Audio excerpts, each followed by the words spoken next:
Hey everybody, hope you all are doing well and welcome back. And today we are doing a review of a very special whiskey, a rye, that maybe is the first real deal difficult whiskey to get that we have tried on the channel. Now, it's not quite allocated as of yet, but it is sure hard to find, especially at near MSRP. And it's something that I am sure not less than a few fights have been had over the last couple of years, especially in these years like 2022 when they didn't put out a bourbon. So today we are going to be reviewing this 2022 Michter's 10 Rye. So we're going to pop it open. We're going to talk about how much we paid for it, and we're going to give it a try and give it a review, a score based on the nose, on the palate, and on the finish, and see if it really does meet all the hype. Now, before we get to it, if you do like these videos, if you like the reviews, if you like the wanders, you like the hauls, the unbottlings, the unboxings, and really all the great stuff we got cooking up for you, and we have tons of great stuff cooking up for you, don't forget to like and subscribe because it does really help the channel to grow. And again, we're super thankful for that. But also, you get notifications when our newest videos come out on Sundays and sometimes in between. All right, now, let's get down to the video. All right, so first things first, let's get a glass here. And if I may just comment, I do really like the fishnet on here. This is quite nice. All right, so let's get this bad boy open and get this review started. So we're first going to start by turning the bottle, make sure we get it evenly distributed on both sides. And get the wax off here. Oh no. Let's see if we can try this again here. All right, so finally got that situated. And let's see if we can get a pop here. Hey, that's a pretty good one. And take a look at that bottle, by the way. That is a beautiful bottle, if I may say, before we start pouring. All right, and let's get ourselves a little bit of juice here. Ooh. Cool. All right. Oh, wow. Look at that. That is some really good looking juice. I don't know if you all can see that, but it is very appealing for us whiskey drinkers. Wow. So just looking at the initial impressions on this one, wow, it's pretty amazing. I mean, up front, I mean, the color is really amazing. That is the thing that I like the most so far about it. It is just beautiful. It's brown, it's molassesly. It's got like a very interesting kind of like flashes of red and auburn to it, which you don't always see in whiskey. Sometimes it's very flat. And the other thing that I like most about it is if you look, it's very thick. The viscosity on that is very, very cakey. I mean, just look at that whiskey rolling down the sides of it, just creeping down the sides. It's got that thickness, that Rubenesque, if you will, that I really like in the viscosity. The nose on it, oh, sweet. Very sweet. Sweet, sweet. Just like your aunt's perfume. Oh, man, you definitely get that rye spice. Wow, that is nice. All right, so while that is opening up, let's talk a little bit about the Michter's 10 Rye. Because although Michter's is one of the oldest whiskey houses in the United States, at least self-proclaimed, they were the first one, it wasn't always in operation the whole time. It wasn't always called Michter's, and it wasn't always in Kentucky. It was initially started in Pennsylvania by a Dutch family and was originally called Shanks, and then it changed hands and became Baumburgers, then went out of business during Prohibition, came back into business, eventually got moved down to Kentucky, and is now called Michter's. So this Michter's 10 Rye specifically is from 2022, and I think you can probably see there on the neck, it shows what the year is. And really, 2022 was a unique year because of the lack of supply and because of the lack of the over demand and probably because of the pandemic, Michter's didn't put out a 10-year version of their famous and very popular bourbon, but they did end up putting out this rye, which I think made it even more popular than usual. This one obviously is aged 10 years. It is a single barrel and it is bottle number 22E1504, maybe 9. Yeah. And that's how we know that it is from 2022.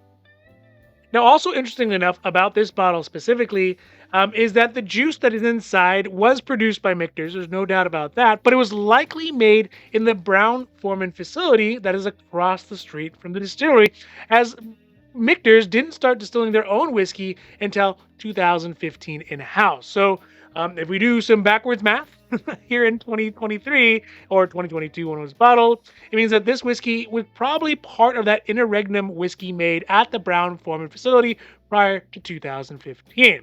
Now, does that make any difference? I'm not really sure. We'll have to get a 2023 Michter's when that comes out and see.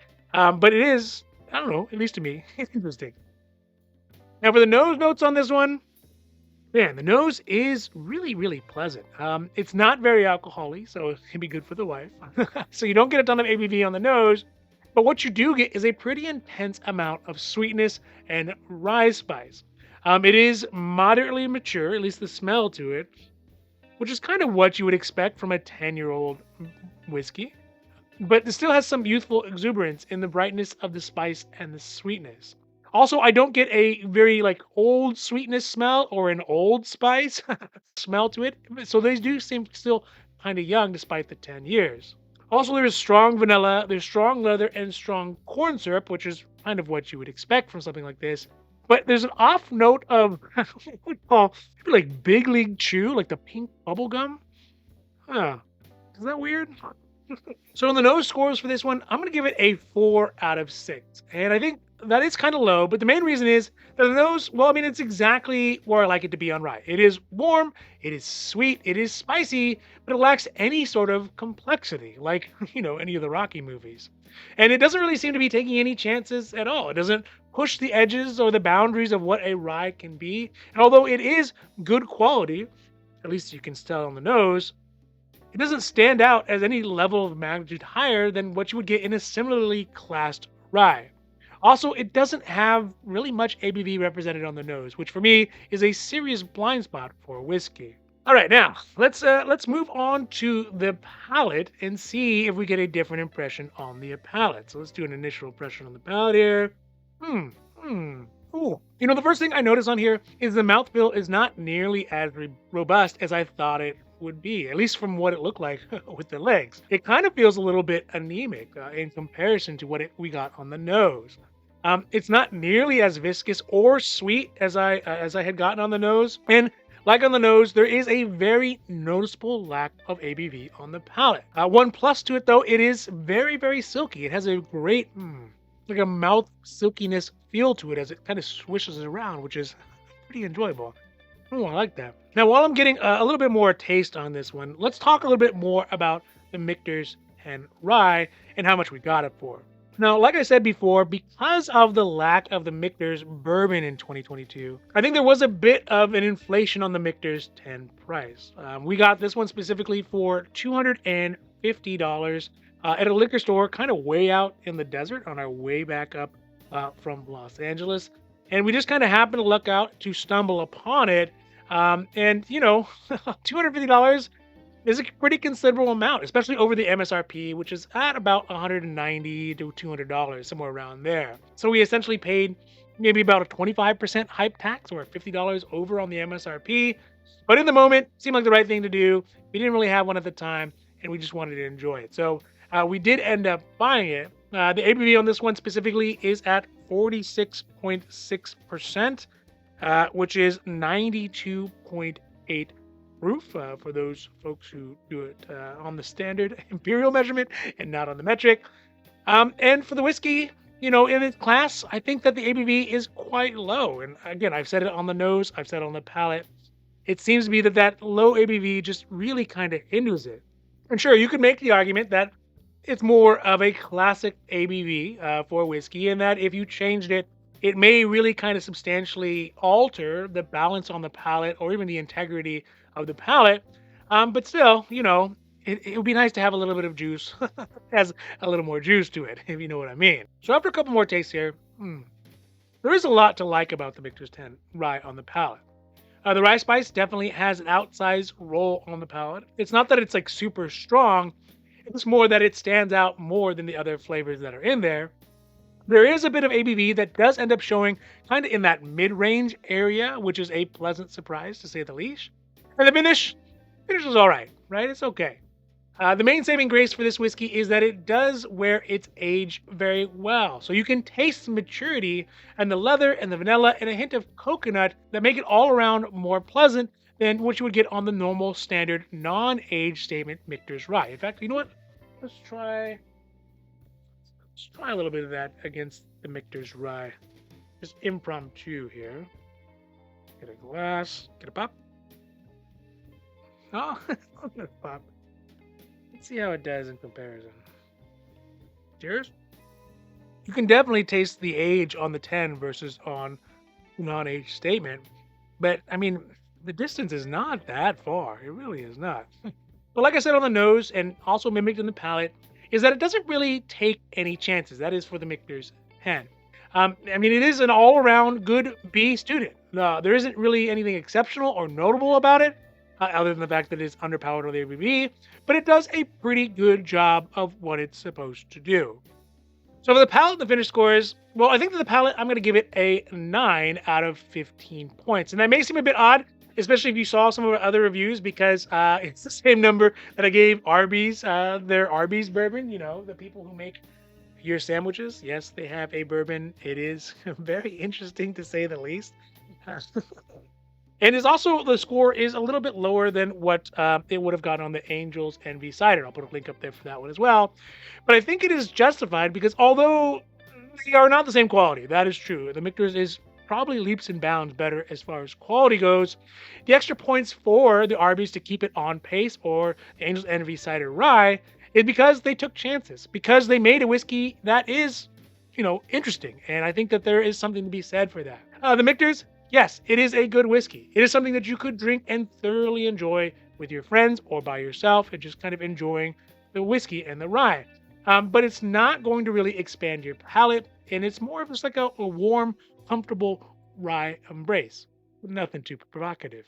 Now on the finish, like I said, it's okay. There's a nice level of char that shows its head that kind of brings out some personality to the whole affair. And it is reasonably lengthy for the price and for what you would expect. So on the finish, I'm going to give it a 6 in total. And I think it's done a pretty journeyman's job of the finish. So it's a decent finish. All right, so those are my scores, and that is all well and good. But let's get a second opinion from probably the best second set of eyes in the whiskey wandering business, who can spot a Blanton's on the shelf from up the block and around the corner.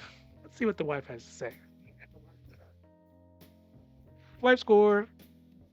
Score? Oh, 19. 19, okay. We parred this one. All right, so there you have it, folks. The final score on the Michter's 10 on the nose. I gave it a 4 out of 6. On the palate, I gave it a 9 out of 15. And on the finish, I gave it 6 points out of 9 points. And for once, the wife and I have a thorough agreement. Yay, we agree. So that brings the total score to 19 points, which is honestly a bit underwhelming for this bottle and considering what we paid for it. But I was hoping for it a little bit more, but sometimes that's how it goes. So overall, I think the Michter's 10, it's good, right? I'm a rye lover. But it is definitely overhyped. The prices could be because of the relatively small production that they do, maybe because of the legacy and because of the hype, but it just doesn't seem like it is a bottle worth $250, let alone $200. It definitely seems overpriced at kind of all the standard levels. There is a nostalgia to the taste, I get that, and it does have a very luxury kind of full feel, especially when you compare it to the standard Michter's Rye. And it is thoroughly enjoyable, but given the price and the other competitors in the price class, I would say this might be something that you want to try at a bar or, get it somewhere else. I don't think it's really worth buying the bottle, at least not at $200 or $250 in this case.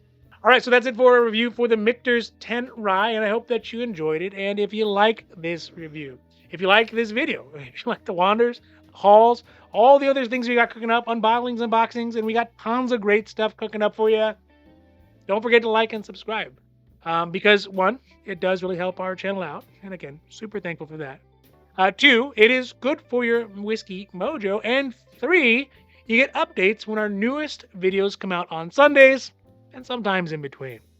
Now, just remember, if you do find a whiskey that you love, just buy it. Because if you don't, somebody else surely will. In this case, it might even be me. right, everybody, have a great rest of your week. I'm out and adios.